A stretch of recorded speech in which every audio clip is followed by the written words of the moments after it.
Ich möchte blicken zu unserer Politikreporterin Isabel Finzel, die den Parteitag begleitet, heute mit Robert Habeck persönlich auch schon sprechen konnte. Isabel, wie ordnest du denn, du begleitest die Grünen jetzt über mehrere Jahre schon, diese Rede von Robert Habeck so kurz vor der Wahl ein?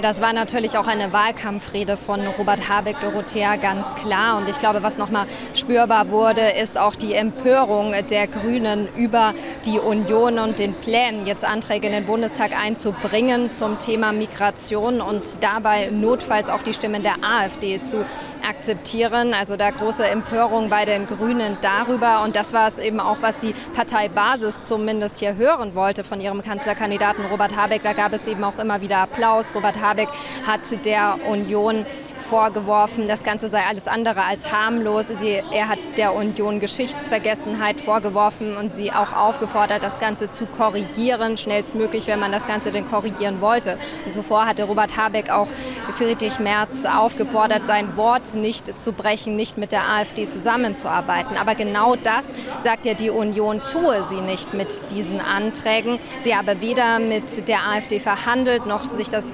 abgestimmt über diese Anträge. Sie bringe die lediglich in den Bundestag ein und wer dafür stimmen will, der solle eben dafür stimmen. Wer nicht, der solle eben dagegen stimmen. Friedrich Merz betont auch weiterhin, es gebe keine Zusammenarbeit und auch keine Koalition mit der AfD. Und in einem dieser Anträge distanziert sich die Union auch von der AfD. Sie schreibt unter anderem, die AfD sei kein Partner, sondern ein politischer Gegner. Die Grünen dennoch, sie bleiben dabei. Sie wollen diesen Anträgen der Union, die sie ja kommende Woche in den Bundestag einbringen will, nicht zustimmen.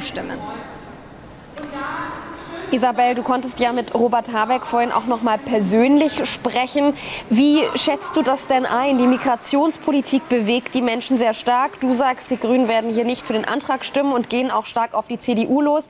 Gleichzeitig wird ja oft auch über eine schwarz-grüne mögliche Koalition gesprochen. Also wie wird sich das jetzt weiterentwickeln? Was sind dann auch die migrationspolitischen Vorschläge an Veränderungen von den Grünen, um vielleicht da noch mal ein paar Wähler abholen zu können? Vielen Dank. Ja, man muss dazu sagen, die Grünen, insbesondere auch die Parteibasis, die tut sich ja immer wieder enorm schwer mit Verschärfungen in der Migrationspolitik. Sie wollen de facto keine Verschärfungen in der Migrationspolitik. Heute wird ja auch das Wahlprogramm hier beschlossen, der Grünen für die Bundestagswahl dann im Februar. Und im Entwurf des Parteivorstandes, da sind jetzt auch keine wirklichen schärferen Maßnahmen herauszulesen in diesem Wahlprogramm. Man spricht sich da zum Beispiel auch gegen Asylverfahren in Drittstaaten aus. Also man muss klar sagen, mit dem Thema Migration können die Grünen in der Regel nicht punkten, jetzt auch im Wahlkampf. Sie sind da immer in der Defensive und klar, jetzt stürzen sie sich eben erstmal auf die Anträge der Union kommende Woche im Bundestag, kritisieren eben das ganz scharf, aber die Migrationsdebatte an sich, die kommt für die Grünen jetzt im Wahlkampf sicher zur Unzeit. Isabel Finzel, ich bedanke mich recht herzlich bei dir. Du bist ja auch noch weiterhin auf dem Parteitag vor Ort. Wir werden also heute noch einmal miteinander sprechen. Danke für deine Einordnung.